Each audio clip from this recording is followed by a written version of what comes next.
আসসালামু আলাইকুম ওরহমতুল্লাহ। কখনো কি এমন হয়েছে টাকা আসছে কিন্তু টিকছে না, আয় বাড়ছে কিন্তু সংসারে শান্তি নেই, মাসের শুরুতেই বেতন শেষ হয়ে যাচ্ছে, অনেক পরিশ্রম করছেন কিন্তু জীবনে বরকত অনুভব করছেন না? তাহলে আজকের ভিডিওটি আপনার জন্য অত্যন্ত গুরুত্বপূর্ণ। কারণ ইসলামে এমন কিছু কাজের কথা বলা হয়েছে যেগুলো মানুষের রিজিক কমিয়ে দেয় এবং জীবনের বরকত দূর করে দেয়। আজ আমরা জানবো রিজিক কমে যাওয়ার ৭টি কারণ সম্পর্কে। ভিডিওটি শেষ পর্যন্ত দেখবেন কারণ শেষের কারণটি এমন একটি বিষয় যা আমরা অনেকেই প্রতিদিন করছি। ভিডিওটি শুরু করার আগে একটি অনুরোধ, আপনি যদি ইসলামিক ভিডিও ভালোবাসেন তাহলে ভিডিওটিতে একটি লাইক দিন এবং শিফাতি বার্তা চ্যানেলটি সাবস্ক্রাইব করে বেল আইকনটি অন করে রাখুন। চলুন শুরু করি। নাম্বার ১, নামাজে অবহেলা করা। রিজিকের বরকত কমে যাওয়ার অন্যতম কারণ হলো নামাজ অবহেলা। অনেকেই ব্যবসা, চাকরি বা পড়াশোনার অজুহাতে নামাজ পিছিয়ে দেন, কিন্তু আমরা ভুলে যাই যিনি রিজিক দেন তিনি নামাজের নির্দেশ দিয়েছেন। যখন আমরা আল্লাহর হক আদায় অবহেলা করি তখন জীবনের বরকতও কমে যেতে পারে। শুধু টাকা থাকাই রিজিক নয়, সুস্বাস্থ্য, শান্তি, সুখী পরিবার সবই রিজিক। নাম্বার ২, মিথ্যা বলা। মিথ্যা কথা হয়তো সাময়িক লাভ এনে দিতে পারে কিন্তু বরকত কেড়ে নেয়। ব্যবসায়, চাকরিতে বা দৈনন্দিন জীবনে মিথ্যা বলা মানুষের বিশ্বাস নষ্ট করে। রাসূল সাল্লাল্লাহু আলাইহি ওয়াসাল্লাম বলেছেন, সত্যবাদিতা বরকতের কারণ এবং মিথ্যাবাদীকে বরকত নষ্ট হওয়ার কারণ হিসেবে উল্লেখ করেছেন। তাই আমাদের উচিত সব ব্যবস্থায় এবং সব অবস্থায় সত্য কথা বলা। আপনার মতে আজকের সমাজে কোন গুণাটি সবচেয়ে বেশি ছড়িয়ে পড়ছে? কমেন্টে লিখে জানান। আমি আপনাদের মতামত জানতে চাই। ৩ নাম্বার, গীবত ও অপবাদ।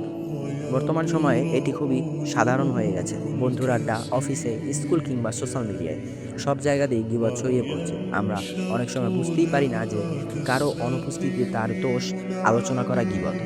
গীবত শুধু নেক আমল নষ্ট করে না, জীবনের বরকতও কমিয়ে দেয়। একজন মুসলিমের উচিত নিজের জিহ্বাকে নিয়ন্ত্রণ করা। নাম্বার ৪, হারাম উপার্জন। অনেকেই মনে করেন টাকা আসলেই হলো, কিন্তু ইসলামে টাকা কোথা থেকে আসছে সেটাই সবচেয়ে গুরুত্বপূর্ণ। ঘুষ, প্রতারণা, সুদ, জালিয়াতি বা অন্যায়ভাবে উপার্জিত অর্থ কখনো প্রকৃত বরকত আনতে পারে না। বাইরে থেকে অনেক টাকা মনে হলেও ভেতরে শান্তি থাকে না। হারাম উপার্জন দোয়া কবুল হওয়ার পথে বাধা সৃষ্টি করতে পারে। নাম্বার ৫, মা-বাবার অবাধ্যতা। এটি এমন একটি গুনাহ যা মানুষের জীবনে ভয়াবহ প্রভাব ফেলতে পারে। অনেকেই মা-বাবাকে কষ্ট দেন, তাদের সাথে রুড আচরণ করেন বা তাদের কথায় গুরুত্ব দেন না। কিন্তু ইসলামে মা-বাবার মর্যাদা অত্যন্ত উচ্চ। যে ব্যক্তি মা-বাবার সন্তুষ্টি অর্জন করেন, আল্লাহ তার জীবনে অনেক কল্যাণ দান করেন। এ পর্যন্ত যদি এই ভিডিওটি আপনার উপকারে আসে তাহলে এখনই একটি লাইক দিন। আপনার একটি লাইক আরও অনেক মানুষের কাছে এই গুরুত্বপূর্ণ বার্তা পৌঁছে দিতে সাহায্য করবে। নাম্বার ৬, আত্মীয়তার সম্পর্ক ছিন্ন করা। আজকের ব্যস্ত জীবনে আমরা অনেকেই আত্মীয়স্বজনের খোঁজ খবর নেওয়া বন্ধ করে দিয়েছি। কেউ কষ্ট দিলে সম্পর্কই শেষ করে দেই। কিন্তু ইসলামে আত্মীয়তার সম্পর্ক বজায় রাখার ব্যাপারে অনেক গুরুত্ব দেওয়া হয়েছে। আত্মীয়তার সম্পর্ক ভালো রাখলে রিজিকে বরকত আসে এবং জীবনের কল্যাণ বৃদ্ধি পায়। নাম্বার ৭, আল্লাহর নিয়ামতের শুকরিয়া না করা।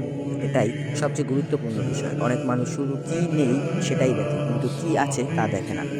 আপনার হয়তো কোটি টাকা নেই, কিন্তু সুস্থ শরীর আছে, পরিবার আছে, খাবার আছে, ঘুমানোর জায়গা আছে। এগুলো আল্লাহর বড় নিয়ামত। আল্লাহ কুরআনে বলেছেন, যদি তোমরা কৃতজ্ঞতা প্রকাশ করো তাহলে আমি তোমাদের আরো বাড়িয়ে দেব। অকৃতজ্ঞ বরকত কমিয়ে দেয়, আর কৃতজ্ঞতা বরকত বাড়িয়ে দেয়। প্রিয় ভাই ও বোনেরা, রিজিক শুধু টাকা নয়, রিজিক হলো শান্তি, সুস্বাস্থ্য, ভালো পরিবার, নেক সন্তান, আল্লাহর সন্তুষ্টি। যদি জীবনে বরকত চান তাহলে আজ থেকেই এই ৭ বিষয় দিকে খেয়াল রাখুন। হয়তো আল্লাহ আপনার জীবনের অনেক সমস্যার সমাধান করে দেবেন। ভিডিওটি আপনার কাছে সবচেয়ে বেশি কোন অংশটি গুরুত্বপূর্ণ মনে হয়েছে কমেন্টে অবশ্যই লিখে জানান। আর এমন ইসলামিক রিমাইন্ডার নিয়মিত পেতে শিফাতি বার্তা চ্যানেলটি সাবস্ক্রাইব করে আমাদের সাথে থাকুন। আল্লাহ আমাদের সবাইকে হালাল রিজিক, বরকতময় জীবন এবং সন্তুষ্টি অর্জনের তৌফিক দান করুন। আসসালামু আলাইকুম ওয়া রাহমাতুল্লাহি ওয়া বারাকাতুহু।